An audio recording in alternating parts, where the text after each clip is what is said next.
عقدہ آخری قسط، لیکن اب تو وقت ہاتھ سے نکل چکا ہے، میں نے گہری سنجیدگی سے کہا۔ نرگس اور اکرم سمجھائے جانے کی منزل سے بہت آگے جا چکے ہیں، انہیں واپس لانا کسی بھی طور ممکن نہیں، اب تو صرف اور صرف ان کے قاتل تک رسائی حاصل کرنا ہے۔ آپ لوگ بتائیں یہ کس کا کام ہو سکتا ہے؟ وہ تینوں باری باری ایک دوسرے کا چہرہ تکنے لگے۔ میں نے گھما پھرا کر مختلف زاویوں سے قریت جاری رکھی۔ بالآخر آسیہ کی زبان سے ایسی بات نکل گئی جس نے مجھے چونکنے پر مجبور کر دیا۔ میرے ساتھ ہی مراد علی بھی چونک اٹھا تھا کیونکہ وہ بھی اس واقعہ سے آگاہ نہیں تھا۔ یہ چند روز پہلے کا واقعہ تھا، ان دنوں نرگس کی ابھی منگنی نہیں ہوئی تھی۔ نرگس اور اکرم کو دیکھ کر وہ ٹھنڈی آہیں بھرا کرتا تھا اور اس نوجوان کا نام تھا صفدر۔ صفدر کا تعلق بھی سعید نگر ہی سے تھا، وہ جلال الدین کمہار کا بیٹا تھا۔ صفدر کہنے کو تو جوان تھا، مگر اس کو دیکھ کر یہی محسوس ہوتا تھا کہ صحت کا اس سے خدا واسطے کا بیر رہا ہوگا، دھان پانا اور لاغر سا۔ اکرم کو جب پتہ چلا کہ صفدر بھی نرگس کا امیدوار ہے تو وہ غصے میں آ گیا، کیونکہ نرگس نے اکرم سے صفدر کی شکایت بھی کر دی تھی۔ نرگس کے مطابق صفدر اسے دیکھ کر گھٹیا قسم کی حرکتیں بھی کرتا تھا۔ اکرم اپنے غصے پر قابو نہ رکھ سکا اور اس نے صفدر کی بڑی ٹھیک ٹھاک ٹھکائی لگا دی تھی۔ صفدر کا چہرہ لہو لوہان ہو گیا تھا، وہ چونکہ اکرم کے مقابلے میں بہت کمزور تھا، لہٰذا وہ اس کا کچھ نہیں بگاڑ سکتا تھا۔ اکرم بے دریغ اسے پیٹتا رہا اور وہ مار کھاتا چلا گیا۔ مراد علی کو اتنی خبر تو تھی کہ گاؤں کے دو لڑکوں کی آپس میں لڑائی ہوئی تھی، لیکن وہ یہ نہیں جانتا تھا کہ اس دنگا فساد کے پیچھے وہی لڑکی چھپی ہوئی تھی چند روز بعد وہ اپنے بیٹے کے لیے جس کا رشتہ مانگنے والا تھا۔ آسیہ کی بات ختم ہوئی تو میں نے صدیق مستری کی طرف دیکھتے ہوئے پوچھا، تم کیا کہتے ہو صدیق، کیا صفدر ان دونوں کا قاتل ہو سکتا ہے؟ لگتا تو نہیں جناب، اس نے جواب دیا، اس میں اتنی ہمت نظر نہیں آتی۔ اکرم نے اسے جتنے برے انداز میں پیٹا تھا، اگر اس میں جرأت ہوتی تو اس کا ہاتھ روکنے کی ضرور کوشش کرتا۔ اکرم نے جس وحشیانہ انداز میں صفدر کی پٹائی کی تھی، اسی کے پیش نظر میں اس زاویے پر سوچ رہا ہوں، میں نے گہری سنجیدگی سے کہا۔ صفدر کی پٹائی چونکہ نرگس کی وجہ سے ہوئی تھی، لہٰذا ہو سکتا ہے وہ اپنی حزمیت کا بدلہ لینے کے لیے کسی موقع کے انتظار میں ہو۔ پچھلی رات اسے یہ موقع میسر آ گیا اور اس نے نرگس اور اکرم کو موت کے گھاٹ اتار دیا۔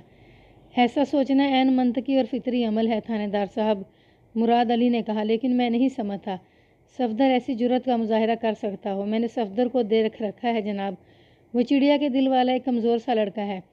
بہرحال میں اس چڑی مار صفدر کو ضرور چیک کروں گا، میں نے کہا۔ آپ مجھے اس کے گھر کا ایڈریس بتائیں۔ صدیق مستری نے فوراً ہی میری مطلوبہ معلومات مجھے فراہم کر دی۔ میں اٹھنے لگا تو آسیہ نے گلوگیر آواز میں پوچھا، تھانے دار صاحب یہ تو بتائیں کہ نرگس کی لاش کب تک ہمیں مل جائے گی؟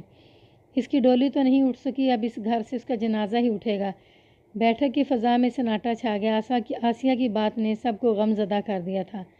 میں نے تسلی آمیز لہجے میں کہا، مجھے امید ہے کل شام سے پہلے دونوں لاشیں ہسپتال سے تھانے پہنچ جائیں گی، اس کے بعد نرگس کی لاش کو آپ کے گھر تک پہنچانا میری ذمہ داری ہوگی۔ بہت بہت شکریہ تھانے دار صاحب، صدیق مستری نے تشکر آمیز انداز میں کہا اور میرے ساتھ ہی اٹھ کھڑا ہوا۔ میں انہیں تسلی دینے کے بعد گھر سے نکل آیا۔ جب میں نے تھانے پہنچا تو اندھیرا پوری طرح پھیل چکا تھا، وہ موسم سرما کے دن تھے، دن چھوٹا اور رات طویل اور ٹھنڈی ٹھار۔ میں نے تھانے میں پھیلے ہوئے اپنے معاملات کو سمیٹا اور کوارٹر میں آ گیا۔ میرا کوارٹر تھانے کے پچھواڑے میں واقع تھا۔ جب میں تھانے سے اٹھا تو کانسٹیبل عباس سلیم میرے سونپے گئے مشن پر روانہ ہو چکا تھا۔ میں نے رات کا کھانا کھایا، عشاء کی نماز ادا کی اور گرم لحاف میں دبک گیا۔ دن پورا بھاگ دوڑ میں گزرا تھا اور بدن تھکن سے چور تھا، لیکن اس کے باوجود بھی رات میں دیر تک جاگتا رہا اور دوہرے قتل کی اس پراسرار واردات کے بارے میں سوچتا رہا۔ نرگس اور اکرم کا قتل کوئی معمولی واقعہ نہیں تھا، یہ خاصا الجھا ہوا معاملہ تھا۔ نور بی بی نرگس اور اس کے گھر والوں سے خفا تھی۔ اگر اس نے اپنی خفگی نکالنے کے لیے نرگس کو کوئی نقصان پہنچانے کے بارے میں سوچا ہوگا تو پھر اکرم کا قتل کوئی معنی اور جواز نہیں رکھتا تھا۔ یوں ہی اگر دیکھا جاتا تو صدیق مستری اور آسیہ کو اکرم کی حرکتیں سخت ناپسند تھیں۔ اس نے ان کی بیٹی نرگس کو اپنے ہاتھوں کا کھلونا بنا رکھا تھا۔ اگر وہ دونوں میاں بیوی یا ان میں سے کوئی ایک اکرم کو نقصان پہنچانے کے بارے میں سوچتا تو پھر وہ نرگس کی جان لینے کا تصور بھی نہیں کر سکتا تھا۔ تیسرا گھر مراد علی کا تھا، جہاں نرگس کو بیاہ کر جانا تھا۔ ان لوگوں کو بھی اکرم سے تو شدید ترین نفرت ہو سکتی تھی، مگر وہ نرگس کو جانی نقصان پہنچانے کے بارے میں سوچ بھی نہیں سکتے تھے۔ وہ لوگ بھی شک کے دائرے سے باہر نکل جاتے تھے۔ اب تک کی تفتیش سے جو نتائج سامنے آئے تھے، ان کی روشنی میں مجھے حوالدار سرفراز کی واپسی کا انتظار کرنا تھا۔ عین ممکن تھا کہ وہ انور کے حوالے سے کسی سنسنی خیز خبر کے ساتھ لوٹے۔ اس کے ساتھ ہی مجھے آئندہ روز 2 اہم کام بھی انجام دینا تھے۔ نمبر 1، آلہ قتل کی تلاش کا دائرہ وسیع کرنے کی ضرورت تھی۔ کسی بھی قتل کی واردات میں آلہ قتل کی بہت زیادہ اہمیت ہوتی ہے، جس کی بازیابی کے بعد قاتل تک رسائی نسبتاً آسان ہو جاتی ہے۔ نمبر 2، کل پہلی فرصت میں مجھے جلال الدین کمہار کے بیٹے صفدر کو تھانے بلا کر اس سے کڑی پوچھ گچھ کرنا تھی۔ اس واردات سے کچھ عرصہ پہلے صفدر اور اکرم میں شدید نوعیت کا جھگڑا ہوا تھا، جس میں اکرم نے صفدر کو اچھا خاصا جانی نقصان پہنچایا تھا۔ اس بات کے امکانات کو نظر انداز نہیں کیا جا سکتا تھا کہ صفدر نے کسی گہرا منصوبہ بندی کے بعد اکرم اور نرگس کو ٹھکانے لگا دیا ہو۔ اگرچہ وہ نرگس کا طلبگار تھا، تاہم اسے اس بات کا اچھی طرح اندازہ تھا کہ اکرم کے ہوتے ہوئے نرگس کو حاصل نہیں کیا جا سکتا تھا۔ زور زبردستی کا ایک تجربہ اس نے کر کے دیکھ لیا تھا، جس میں اسے بری طرح ہضمیت اٹھانا پڑی تھی۔ اگلی صبح بڑی ہنگامہ خیز ثابت ہوئی۔ چودھری فرزند علی کی حویلی میں گزشتہ رات چودھری کی بدیگر الفاظ ڈکیتی کی ایک خوفناک واردات ہو گئی تھی۔ دن کا ابتدائی حصہ اسی سلسلے کی بھاگ دوڑ میں گزر گیا تھا، لیکن ڈکیتی کی اس واردات کا زیر نظر دوہرے قتل کی واردات کے ساتھ براہ راست کوئی تعلق نہیں تھا۔ تھانے میں بیٹھنے کا موقع دوپہر کے بعد ہی نصیب ہوا تھا۔ میں اپنے کمرے میں آیا ہی تھا کہ اکرم کی بوڑھی مانور بی بی مجھ سے ملنے آ گئی۔ میں نے اسے اپنے پاس بلایا۔ وہ خاصی اجڑی ہوئی دکھائی دیتی تھی۔ سب سے پہلے اس نے مجھ سے اپنے مقتول بیٹے کے بارے میں سوال کیا۔ تھانے دار صاحب، اکرم کی لاش کب تک اسپتال سے واپس آ جائے گی؟ کسی بھی مقتول کی لاش کے حوالے سے اس کے ورثہ کا یہ سوال بڑا تکلیف دہ اور دل گرفتہ ہوتا ہے، لیکن بہرحال کسی نہ کسی طرح اس کا جواب بھی دینا ہی پڑتا ہے۔ میں نے نور بی بی کی آنکھوں میں دیکھتے ہوئے تسلی بھرے لہجے میں کہا، مجھے امید ہے آج شام تک دونوں لاشیں سرکاری ہسپتال سے تھانے پہنچ جائیں گی، اور اگر دیر بھی ہوئی تو کل صبح لازماً آ جائیں گی۔ تم اس سلسلے میں پریشان نہیں ہونا، جیسے ہی لاشیں یہاں آتی ہیں میں تمہیں اس کی اطلاع دے دوں گا۔ اس نے ایک افسردہ سی سانس خارج کی، پھر مستفسر ہوئی، تھانے دار جی، اکرم کے قاتل کے بارے میں کچھ پتہ چلا؟ آپ نے ابھی تک امین اور فضیلت کو گرفتار کیوں نہیں کیا؟ اچھا سوال کیا ہے تم نے نور بی بی، میں نے ٹھہرے ہوئے لہجے میں کہا۔ فضیلت اور امین کو میں نے اس لیے گرفتار نہیں کیا کہ میری تفتیش کے مطابق فضیلت قتل کی اس واردات میں ملوث نہیں ہے، اور جہاں تک امین کا تعلق ہے تو جس رات نرگس اور اکرم کا قتل کیا گیا، امین سعید نگر سے کوسوں دور موزہ شاہ کوٹ میں تھا۔ اب میں آتا ہوں تمہارے سوال کے پہلے حصے کی جانب۔ میں نے لمحاتی توقف کر کے سوالیہ نظروں سے نور بی بی کی طرف دیکھا تو اس کے چہرے پر الجھن نمودار ہوگی۔ میں نے ایک گہری سانس لی اور اپنی بات کو مکمل کرتے ہوئے کہا، تم نے پوچھا ہے کہ اکرم کے قاتل کے بارے میں پتہ چلا یا نہیں، تو جب مقتول کے وارث اہم باتوں کو چھپائیں گے تو پولیس کس طرح قاتل کا سراغ لگا سکے گی؟ مقتول کے وارث؟ وہ بھنچکا نظر سے مجھے تکنے لگی۔ یہ آپ کیا کہہ رہے ہیں تھانے دار صاحب؟ میں ٹھیک کہہ رہا ہوں نور بی بی، میں نے بدستور اس کی آنکھوں میں جھانکتے ہوئے کہا۔ لیکن اکرم کی وارث تو میں ہوں۔ اس کی حیرانی دو چند ہوگی۔ میں نے تو آپ سے کچھ بھی چھپانے کی کوشش نہیں کی۔ آپ کا اشارہ صدیق مستری اور اس کی بیوی آسیہ کی جانب ہے۔ نہیں نور بی بی، میرا اشارہ صرف اور صرف تمہاری طرف ہے۔ مگر میں نے آپ سے کون سی اہم بات چھپائی ہے؟ اس کی الجھن ہر گزرتے لمحے کے ساتھ بڑھتی جا رہی تھی۔ کیا تم اسی گاؤں میں بسنے والے کسی نوجوان صفدر کو جانتی ہو؟ صفدر؟ وہ چونکی، آپ جلال الدین کمہار کے لڑکے کی بات کر رہے ہیں؟ بالکل، میں اسی کا ذکر کر رہا ہوں۔ صفدر کو کیا ہوا ہے جی؟ کیا یہ سچ ہے نور بی بی کہ میں نے اس کے سوال کو نظر انداز کرتے ہوئے گھمبیر لہجے میں استفسار کیا؟ کچھ عرصہ پہلے صفدر اور اکرم کے بیچ زبردست جھگڑا ہوا تھا، جس میں اکرم نے مار مار کر صفدر کو لہو لہان کر دیا تھا۔ ہاں یہ سچ ہے جناب، اس نے اس بات میں گردن ہلائی۔ تم نے یہ بات مجھے کیوں نہیں بتائی تھی؟ میں سمجھی یہ کوئی خاص بات نہیں تھی، ان دونوں کے بیچ نرگس کی وجہ سے جھگڑا ہوا تھا۔ جی ہاں، اس نے جواب دیا۔ پھر چونکتے ہوئے بولی، آپ کو یہ قصہ آسیہ نے سنایا ہوگا۔ کسی نے بھی سنایا ہے، اس سے کیا فرق پڑتا ہے؟ میں نے جھنجھلاہٹ آمیز انداز میں کہا۔ اکرم اور صفدر کے درمیان نرگس کے معاملے پر جھگڑا ہوا تھا اور اکرم نے مار مار کر صفدر کا بھرکس نکال دیا تھا، اور اس وقت تو کچھ نہیں ہو کر سکا، لیکن عین ممکن ہے اس نے موقع ملتے ہی اکرم اور نرگس کو ٹھکانے لگا دیا ہو۔ تو آپ کا مطلب ہے صفدر نے نرگس اور اکرم کو قتل کیا ہے؟ وہ عجیب سے لہجے میں مجھ سے مستفسر ہوئی۔ ابھی میں اس بارے میں حتمی طور پر کچھ نہیں کہا جا سکتا، میں نے صاف گوئی کا مظاہرہ کرتے ہوئے کہا۔ یہ ایک امکان ہے، میں ابھی صفدر کو تھانے بلا کر اس سے پوچھ گچھ کرتا ہوں، جو بھی حقیقت ہوگی سامنے آ جائے گی۔ لمحاتی توقف کر کے میں نے ایک گہری سانس لی، پھر اس کی تسلی کے لیے اضافہ کرتے ہوئے کہا، میں نے کل اپنے تھانے کے عملے کے 2 افراد کو مقبول آباد بھی روانہ کر دیا تھا۔ مجھے امید ہے وہاں سے کوئی حوصلہ بخش رپورٹ آئے گی۔ مقتول آباد کا ذکر سن کر اس کے کان کھڑے ہو گئے۔ جلدی سے بولی، وہاں آپ نے 2 بندوں کو کیوں بھیجا ہے جی؟ تمہارے بڑے بیٹے ولائد کے ہاتھوں فرید کا قتل ہوا تھا نا؟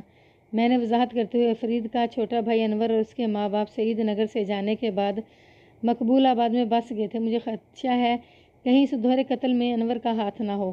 اس نے اپنے بڑے بھائی فرید کا بدلہ لینے کے لیے اکرم اور اس کی محبوبہ کو موت کے گھاٹ نہ اتار دیا ہو۔ جی ہاں، آپ ٹھیک کہہ رہے ہیں، غمینی خیز میں گردن ہلا کر بولی۔ ایسا ہو سکتا ہے، میرا تو ادھر دھیان ہی نہیں گیا تھا۔ میں نے مقبول آباد والی بات صرف تمہیں بتائی ہے نور بی بی، میں نے اس کے چہرے پر نگاہ جماتے ہوئے کہا، کسی سے اس کا ذکر نہیں کرنا ورنہ خواہ مخواہ تفتیش میں روک پڑے گی۔ آپ فکر ہی نہ کریں تھانے دار صاحب، وہ گہری سنجیدگی سے بولی، میں یہ راز کسی کے ہاتھ نہیں لگنے دوں گی۔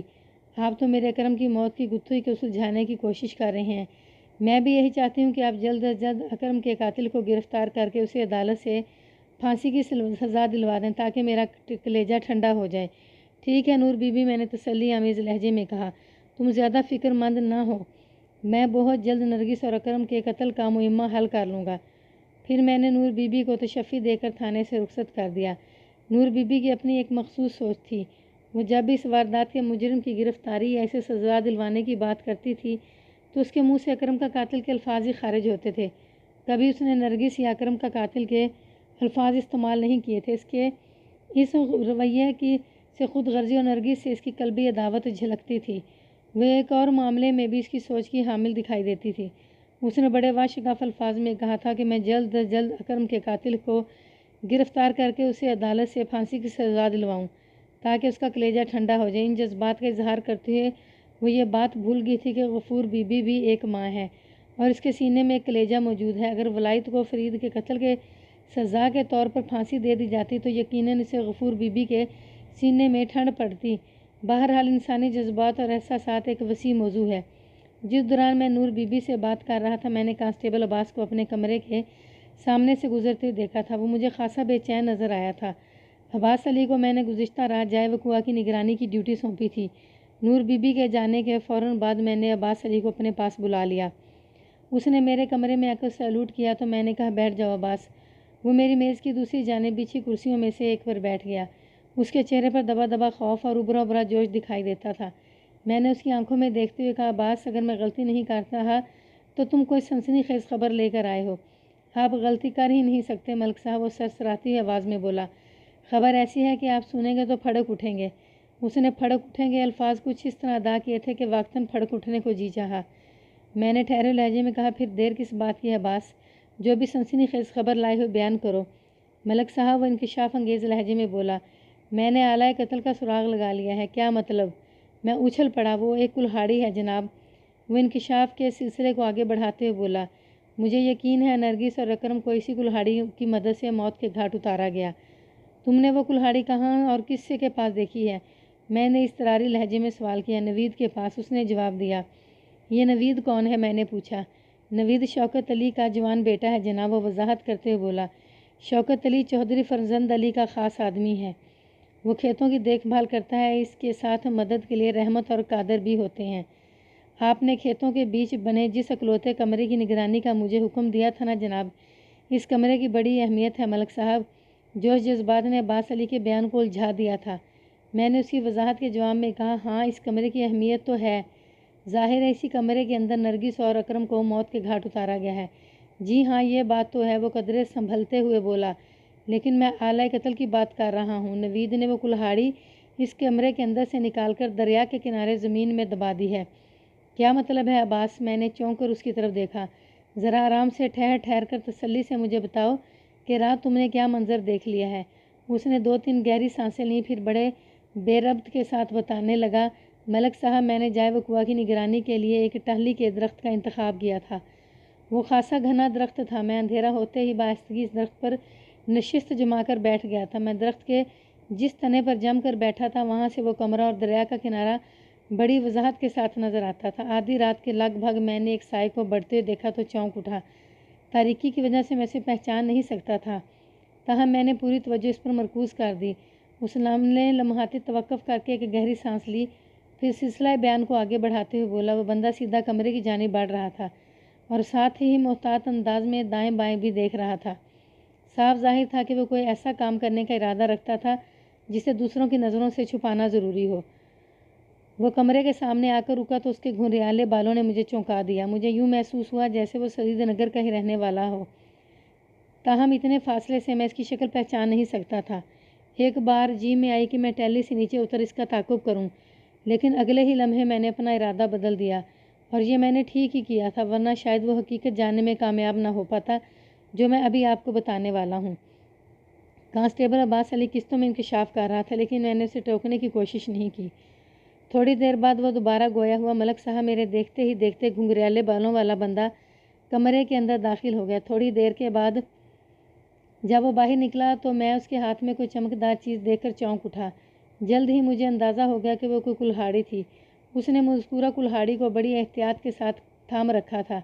کمرے سے نکلنے کے بعد بھی اس نے چوکنا نظر سے گرد و پیش کا جائزہ لیا، پھر دریا کے کنارے کی جانب بڑھنے لگا۔ ایک منٹ عباس، میں نے ہاتھ کے اشارے سے کانسٹیبل کو مزید بولنے سے روک دیا اور کہا، میں نے اس کمرے کا بڑی اچھی طرح معائنہ کیا تھا، لیکن مجھے وہاں کوئی کلہاڑی، برچی یا ڈنڈا سوٹا نظر نہیں آیا تھا۔ ہو سکتا ہے جناب، عباس نے خیال آرائی کی، اس کلہاڑی کو چھت کی کڑیوں کے بیچ کہیں پھنسا کر چھپا دیا گیا ہو۔ دریا کی طرف بڑھتے ہوئے جب اس ٹہلی کے قریب سے گزرا جس کے اوپر میں نشست جمائے بیٹھا تھا تو مجھے اس کے چہرے کو قریب سے دیکھنے کا موقع ملا اور میں نے فوراً اسے پہچان لیا۔ عباس علی نے سنسنی خیز انداز میں بتایا، وہ شوکت کا بیٹا نوید تھا۔ اوہ، میں نے ایک گہری سانس لی۔ پھر کیا ہوا؟ کیا تم نے درخت سے اتر کر نوید کا تعاقب کیا یا ٹہلی پر بیٹھے بیٹھے ہی اس کی نگرانی کرتے رہے تھے؟ ارادہ تو میرا بھی یہی تھا کہ درخت سے نیچے اتراؤں، اس نے جواب دیا، اور دبے پاؤں کے ساتھ نوید کا پیچھا کروں، لیکن پھر میں نے اپنا ارادہ ترک کر دیا۔ کیوں؟ میں نے بے ساختہ پوچھ لیا۔ اس کی ضرورت ہی نہیں پیش آئی ملک صاحب، وہ بڑے اعتماد سے بولا۔ نوید دریا کے کنارے پر پہنچ کر رک گیا تھا۔ میں سمجھ گیا کہ وہ کلہاڑی کو ٹھکانے لگانے کے ارادے سے وہاں پہنچا تھا۔ دریا کا کنارہ درخت پر بیٹھے بیٹھے بڑا واضح نظر آ رہا تھا، لہٰذا میں نے توجہ سے اس کی کارروائی دیکھنے لگا ہوں۔ میں نے سوچتی ہوئی نظر سے عباس کو دیکھا اور پوچھا، نوید نے دریا کے کنارے کی کیا کارروائی کی تھی؟ نوید نے دریا کے کنارے پر ایک جگہ زمین کو کھودا اور کلہاڑی کو کھدی ہوئی جگہ پر رکھ کر مٹی برابر کر دی، عباس علی نے جواب دیا۔ اوپر سے اس نے زمین ایسی کر دی تھی کہ پتہ نہ چلے یہاں کی مٹی کھود کر کچھ دبایا گیا ہے۔ کیا تمہیں اچھی طرح یاد ہے نوید نے وہ کلہاڑی کس مقام پر دبائی تھی؟ میں سیدھا ہو کر بیٹھ گیا۔ تم مذکورہ مقام کی نشاندہی کر سکتے ہو؟ 101% کر سکتا ہوں ملک صاحب، وہ سینے پر ہاتھ مارتے بولا۔ آپ ابھی چلیں میرے ساتھ، میں آپ کو اس جگہ پہنچا دیتا ہوں۔ میں ضرور چلوں گا تمہارے ساتھ، میں نے اس بات میں گردن ہلاتے ہوئے کہا۔ پہلے تم اپنی کہانی مکمل کر لو، ہو سکتا ہے اس میں کوئی اور کام کی بات نکل آئے۔ نوید نے کلہاڑی کو زمین میں دبانے کے بعد کیا کیا تھا؟ وہ جدھر سے آیا تھا ادھر ہی لوٹ گیا، عباس نے بتایا۔ واپسی میں اس نے تمام تر احتیاط کو بالائے طاق رکھ دیا اور تیز تیز قدموں سے گاؤں کی جانب بڑھنا شروع کر دیا تھا۔ میں نے قطع کلامی کرتے ہوئے پوچھا، کیا تم پھر بھی درخت کے اوپر ہی بیٹھے رہے تھے؟ نہیں جناب، اس نے بڑی شدت سے نفی میں گردن ہلائی۔ اب ٹہلی کے اوپر بیٹھنے رہنے کی ضرورت نہیں تھی، لہٰذا میں فوراً ہی نیچے اتر آیا اور محفوظ فاصلہ رکھ کر نوید کا تعاقب کرنے لگا۔ کیا نوید سیدھا اپنے گھر گیا تھا؟ میں نے پوچھا۔ اس نے نفی میں گردن ہلائی اور بتایا، ملک صاحب نہیں، گاؤں میں داخل ہونے کے بعد اس نے اپنے گھر کا رخ نہیں کیا، بلکہ اپنے گھر کی مخالف سمت نکلتے ہوئے وہ بیری والے کھوہ کی جانب بڑھ گیا تھا۔ میں نے اس کا تعاقب جاری رکھا اور بیری والے کھوہ سے تھوڑے فاصلے پر پہنچ کر رک گیا۔ کھوہ پر گاؤں ہی کا ایک نوجوان نوید کا منتظر تھا۔ دونوں میں مختصر سی بات ہوئی، ان کی آواز میری سماعت تک نہیں پہنچ سکتی تھی۔ وہ دونوں واپسی کے لیے مڑے تو میں اچک کر ایک درخت کی اوٹ میں ہو گیا۔ وہ اسی سمت پلٹے تھے۔ اگر میں فوری طور پر خود کو تنے کی آڑ میں نہ چھپاتا تو میرے دیکھ لیے جانے کے قوی امکانات تھے۔ وہ لمحے بھر کو تھما تو پھر میں نے فوراً سوال کر دیا، واپسی میں تو وہ دونوں تمہارے بہت قریب سے گزرے ہوں گے؟ جی ہاں ملک صاحب، اس نے اس بات میں سر ہلایا۔ میرے سوال کی تہ میں پہنچتے بولا، میں نے سانس روک لی تھی جناب، اور جب نوید میرے نزدیک سے گزرا تو مجھے اس دبلے پتلے ساتھی کو پہچاننے میں کوئی دقت محسوس نہ ہوئی۔ کون تھا وہ؟ میں نے متجسس انداز میں استفسار کیا۔ وہ صفدر تھا جناب، عباس نے سادگی سے جواب دیا۔ اس کے اس سادہ سے جواب نے میرے اندر سنسنی بھر دی تھی۔ میرے رگو پے میں کرنٹ سا دوڑنے لگا تھا۔ میں نے یک بارگی پوچھا، تم جلال الدین کمہار کے دبلے پتلے اور کمزور سے بیٹے صفدر کی بات تو نہیں کر رہے؟ جی ہاں بالکل وہی صفدر، وہ تائیدی انداز میں گردن ہلاتے ہوئے بولا۔ پھر پوچھا، کوئی خاص بات ہے ملک صاحب؟ صفدر کے حوالے سے میرے پاس تسلی بخش رپورٹ نہیں ہے، میں نے ٹھہرے ہوئے لہجے میں کہا۔ کچھ عرصہ پہلے مقتول اکرم کے ساتھ اس کا شدید نوعیت کا جھگڑا ہوا تھا، جس میں اکرم نے اس کی درگت بنا ڈالی تھی۔ مجھے شک تھا کہ صفدر اکرم کے قتل میں ملوث ہو سکتا تھا، لہٰذا میں آج صفدر کو تھانے بلا کر پوچھ گچھ کرنے والا تھا کہ تم نے یہ نئی انکشاف انگیز رپورٹ دے دی۔ مجھے تو لگتا ہے صفدر اور نوید آپس میں ملے ہوئے ہیں، وہ گہری سنجیدگی سے بولا۔ اگر نرگس اور اکرم کے قتل میں انہی دونوں کا ہاتھ ہے تو پھر صرف صفدر ہی کو نہیں بلکہ نوید کو بھی تھانے بلا کر تفتیش کی چکی میں ڈالنا چاہیے۔ نہیں، میں نے فوری ایک خیال کے تحت کہا، انہیں تھانے ضرور لایا جائے گا مگر آلۂ قتل کی برآمدگی کے بعد۔ کیا ان دونوں میں کوئی زبردستی یاری بھی ہے؟ ضرور ہوگی ملک صاحب، عباس علی بڑے اعتماد سے بولنا، ورنہ آدھی رات کو بیری والے کے اوپر گلی ڈنڈا تو نہیں کھیل رہے تھے۔ تم ٹھیک کہتے ہو عباس، میں اٹھ کھڑا ہو گیا۔ محسوس کر رہا ہوں کہ نرگس اور اکرم کے قتل کا کیس حل ہونے کے قریب ہے۔ ہمیں ابھی اور اسی وقت ان دونوں کو گرفت میں لے کر دریا کی طرف جانا چاہیے۔ کانسٹیبل عباس نے فوراً میرے خیال کی تائید کر دی۔ لگ بھگ 1 گھنٹے کے بعد میں اور کانسٹیبل عباس علی پوری تیاری کے ساتھ نکلے اور نہایت ہوشیاری کے ساتھ ہم نے یکے بعد دیگرے صفدر اور نوید کو پکڑ لیا۔ پہلے میں نے انہیں باقاعدہ گرفتار کے ہتھ کڑی تو نہیں لگائی تھی، لیکن انہیں مجھے اس کام کے لیے مجبور کر دیا۔ صفدر کی صحت تو گئی گزری کہنا ہی مناسب تھا، تاہم نوید خاصا پھرتیلا ثابت ہوا۔ جب میں انہیں گاؤں سے پکڑ کر دریا کی طرف لے جا رہا تھا تو نوید نے ایک پہلوانی داؤ مار کر کانسٹیبل کی گرفت سے خود کو آزاد کروا لیا تھا۔ نہ صرف آزاد کروا لیا تھا بلکہ وہاں سے فرار ہونے کی کوشش بھی کی تھی، تاہم میں نے بر وقت کارروائی کر کے اسے قابو کر لیا تھا۔ اب دونوں کو ہتھ کڑی پہنانا لازمی ٹھہرا تھا۔ میں نے دونوں کے ایک ایک ہاتھ کو آہنی زیور سے آراستہ کرنے کے بعد زنجیر کا دوسرا سرا اپنے ہاتھ میں پکڑ لیا۔ پھر انہیں دھکیلتے کھینچتے ہوئے ہم دریا کے اس کنارے پر پہنچ گئے جہاں کی نشاندہی عباس علی نے کی تھی۔ بعد ازاں مجھے معلوم ہوا کہ نوید کبڈی کا بہت اچھا کھلاڑی تھا۔ وہ دونوں راستے بھر بڑے پریشان رہے تھے۔ ان کی کیفیت کو دیکھ کر مجھے یہ تو یقین ہو گیا تھا کہ نرگس اور اکرم کے قتل سے ان کا گہرا تعلق ہے، ورنہ وہ یوں حواس باختہ ہو کر بھاگنے کی کوشش نہ کرتے۔ جب ہم مطلوبہ مقام پر پہنچے تو میں نے دریا کی زمین کی جانب اشارہ کرتے ہوئے خاصے جارحانہ انداز میں نوید سے پوچھا، اس جگہ کو پہچانتے ہو؟ نہیں، وہ بوکھلاہٹ آمیز انداز میں بولا، یہاں کیا ہے؟ آپ ہمیں ادھر کیوں لے کر آئے ہیں؟ ایک خطرناک مگرمچھ دریا میں سے نکل کر اس زمین کے اندر گھس گیا ہے۔ میں نے طنزیہ لہجے میں کہا، تم اسے کھود کر باہر نکالو گے؟ ہمارے ساتھی گاؤں کے کئی افراد بھی مطلوبہ مقام پر پہنچ گئے تھے اور ہمارا تماشا دیکھ رہے تھے۔ ان لوگوں میں یقیناً جلال الدین کمہار اور شوکت علی شامل نہیں تھے، ورنہ وہ بھی ضرور سوال کرتے کہ میں ان کے بیٹوں کے ساتھ کون سا کھیل کھیل رہا ہوں۔ جب دفن کر رہے تھے اس وقت کوئی تعلق یاد نہیں آیا تھا۔ میں نے کڑکدار لہجے میں کہا، چلو کھودو اس زمین کو اور سب کو نکال کر دکھاؤ۔ پچھلی رات تم نے یہاں کیا دبایا تھا؟ اس کے چہرے پر خوف کے سائے لہرانے لگے۔ اب تک وہ محض اس لیے اکڑ رہا تھا کہ شاید کسی ہیلے بہانے سے اس کی جان چھوٹ جائے، لیکن اب تو اس کی جان پر مانائی تھی۔ جب کوئی جائے فرار باقی نہ رہی تو اسے بحالت مجبوری میرے حکم کی تعمیل کرنا پڑی۔ جلد ہی اس نے دریا کی نرم اور گیلی زمین میں سے آلۂ قتل یعنی تیز پھل والی ایک خطرناک کلہاڑی برآمد کر لی۔ جب میں نے اس کے جرم کا ذکر کیا تو وہ آئیں بائیں شائیں کرنے لگا، لیکن میں اس کے چکر میں آنے والا نہیں تھا۔ کانسٹیبل عباس علی نے مجھے جو رپورٹ دی تھی وہ نوید اور صفدر کو فٹ کرنے کے لیے کافی تھے۔ آلۂ قتل کی دستیابی کے بعد میرا کام نہایت ہی آسان ہو گیا تھا اور مجھے کسی ثبوت کی ضرورت نہیں تھی۔ میں نے جائے وقوع پر ہی نوید کی اچھی خاصی دھنائی کر دی۔ جلد ہی اس کا باپ بھی وہاں پہنچ گیا۔ شوکت علی نے اپنے بیٹے کو بچاؤ کے لیے مجھ پر دباؤ ڈالنے کی کوشش کی، لیکن میں نے اس کی ایک نہ سنی اور نوید اور صفدر کو کھینچتے ہوئے تھانے لے آیا۔ اس رات میں نے ان دونوں کو حوالات میں رکھا اور تفتیش کا عمل بھی ساتھ ساتھ جاری رہا۔ صفدر جیسا کہ اس کی صحت ہی سے ظاہر ہوتا تھا تفتیش کا مزہ چکھنے میں ناکام رہا اور ابتدائی مرحلے پر اس نے زبان کھول دی۔ اس کے اقبال کے بعد نوید کی انکار کی گنجائش باقی نہیں رہی تھی۔ تھوڑی چھترول کے بعد وہ بھی پٹری پر آ گیا اور نرگس اور اکرم کے بہیمانہ قتل کا اقرار کر لیا۔ میں نے دونوں کا اقبالی بیان نوٹ کر لیا۔ واقعات کے مطابق نوید اور صفدر میں گہری دوستی تھی اور دونوں مختلف اوقات میں نرگس اور اکرم کی وجہ سے ذلت اٹھا چکے تھے۔ ایک موقع پر جب نوید نے نرگس سے زیادہ ہی فری ہونے کی کوشش کی تو نرگس نے اس کے منہ پر تھوک دیا تھا اور وہ اپنی بے عزتی کو دل میں رکھے کسی سنہری موقع کی طاق میں تھی۔ دوسرا واقعہ صفدر کے ساتھ پیش آ گیا جب نرگس کی وجہ سے اکرم نے مار مار کر اسے لہو لہان کر دیا تھا۔ دونوں دوستوں نے اپنی حزمیت کا انتقام لینے کے لیے نرگس اور اکرم کو عبرتناک انجام سے دوچار کرنے کا منصوبہ بنا لیا۔ چند روز تک تو انہوں نے نہایت ہی احتیاط کے ساتھ نرگس اور اکرم کے میل ملاپ کا جائزہ لیا اور یہ جاننے میں کامیاب ہو گئے کہ وہ رات کی تاریکی میں کھیتوں میں بنے ہوئے کمرے میں ملاقات کرتے ہیں۔ چنانچہ وقوعہ کی رات انہوں نے کارروائی کا فیصلہ کیا اور جب نرگس اور اکرم ریاض و نیاز میں مصروف تھے تو نوید نے کلہاڑی کے پے در پے وار کر کے انہیں موت کی نیند سلا دیا۔ صفدر اتنا ہمت والا نہیں تھا کہ اس خونی مشن میں وہ نوید کا ساتھ دیتا۔ وہ کمرے سے تھوڑے فاصلے پر کھیتوں میں موجود تھا۔ دوہرے قتل کی واردات کا ذمہ دار صرف اور صرف نوید تھا۔